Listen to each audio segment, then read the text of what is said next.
Today I would like to revisit the piece Frolic. It is a piece from earlier in the book. In a previous lesson, I mentioned that this is one specifically that you should be practicing every day. And it kind of that leads to a good point.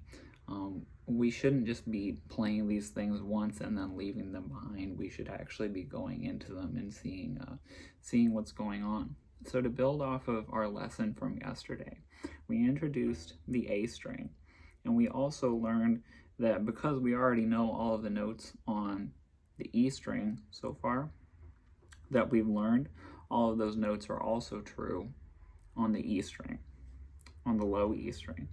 So that's pretty cool. But even just talking about adding the A string again, now we can ask ourselves, we've encountered a few of our notes several different times. And the piece Frolic is one that we've been working on. If we were doing in-person lessons here, I would have assigned Frolic a month to 6 weeks ago probably. And if you have been working on it and every day and you're rolling on it, this is a piece that you're familiar with at this point. And if it's not, then I would recommend looking in the playlist and finding the older video of Frolic, just to give yourself a refresher, because this is going to be more geared toward people that have been practicing this for a little bit. So at this point, now that we've added some things that we've been practicing this, one thing that we can ask ourselves is, do I have this memorized yet? So this is actually a time that we're still using the book, but I would invite you to close the book and see if you have it memorized. So let's go through that. My book is closed right now. I'm not using the metronome right now. I might turn it on in a minute.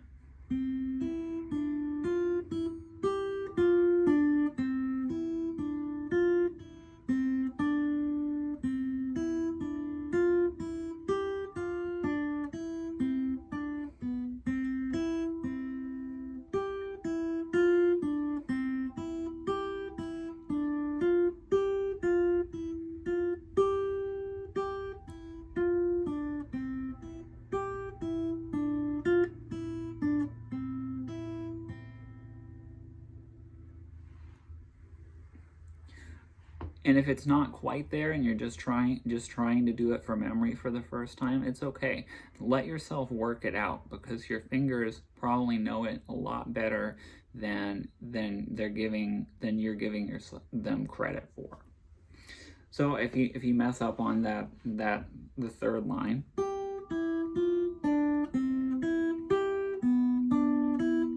okay, that wasn't quite it.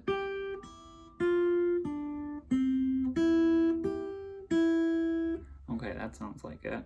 And then we practice a little bit.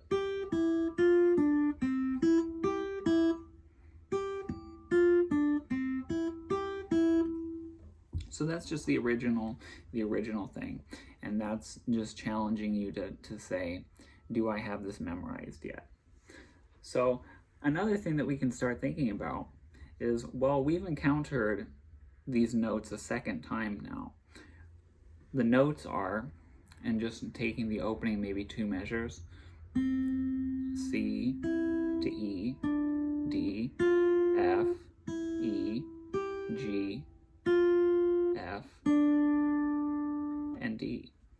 We've encountered these notes in a different place. We know all these notes.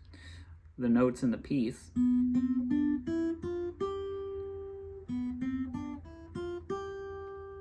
there are only 6 of them starting on B.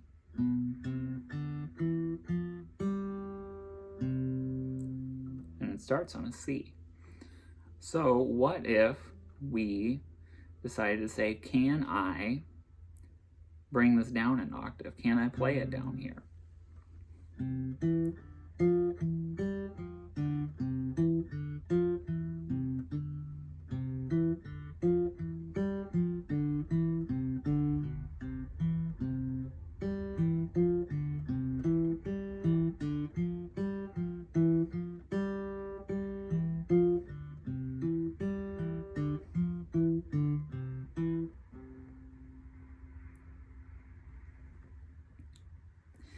and seeing, okay, well, I mean, it goes C, E, D, F, C, E, D, F, C, E, D, F, E, G, F, D.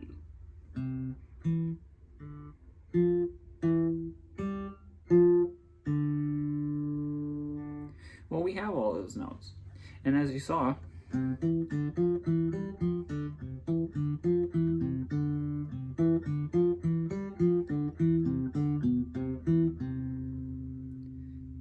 can play this entire thing an octave lower. It might take you longer to figure it out. You do still have to, you have to rework some fingerings. Obviously the fingerings are going to be different here.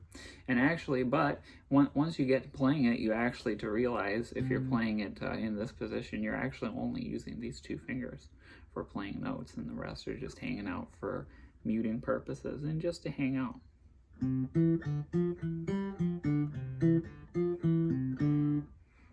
All these two fingers.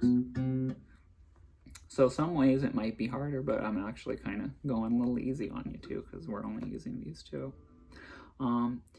So let's take this even a step further if we want to.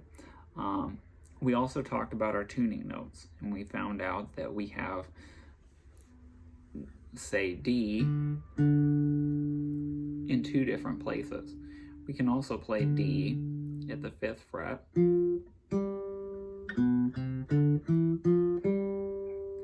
And then it's almost like this finger becomes our open string, and this is our first finger. All of those notes are available right there too.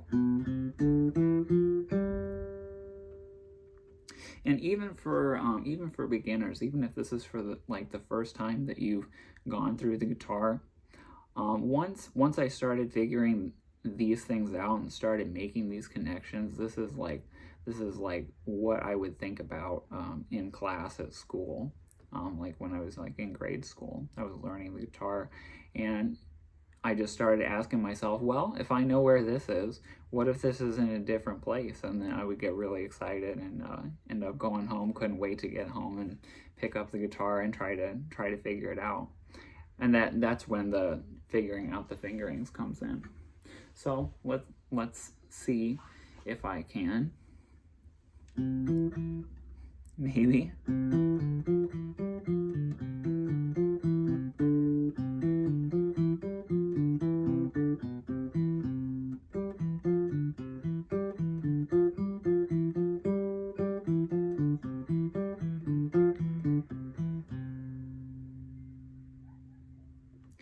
Again, if you're just figuring it out, you don't have to play it that fast, but I'm just kind of showing you that as you're thinking about the guitar, these things might come up, and then it's up to you to use your own curiosity and say, well, what if? So that's pretty cool. One other point that I wanted to connect from yesterday, it was the one thing that I didn't talk about connecting parts of the fingerboard. I haven't mentioned yet, though you may be familiar with this idea or this concept or this fact, I guess. Your 12th fret, the thing with the double markers usually, is an octave. That's where it repeats. So if there's your open E, and then you play your high E right here, or your 12th fret, excuse me, that's an octave.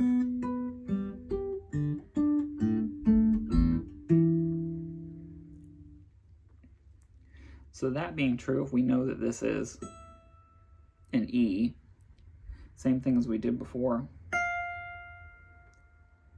we actually should know that this next note is actually the same. So this is just going off of the thing that I brought up about, at this point, we know quite a bit more about the guitar than you might think that we do. So can I play our Frolic all the way up here?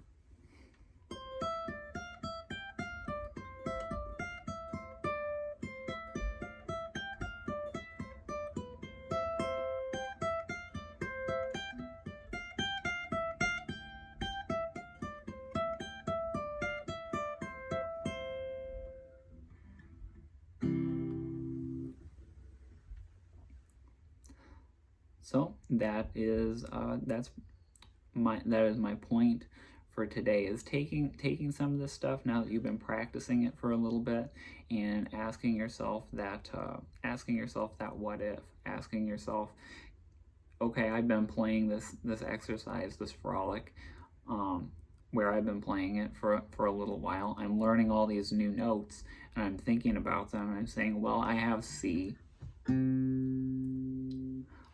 in a different place now. What if I decided to challenge myself again and keep getting things out of playing this exercise?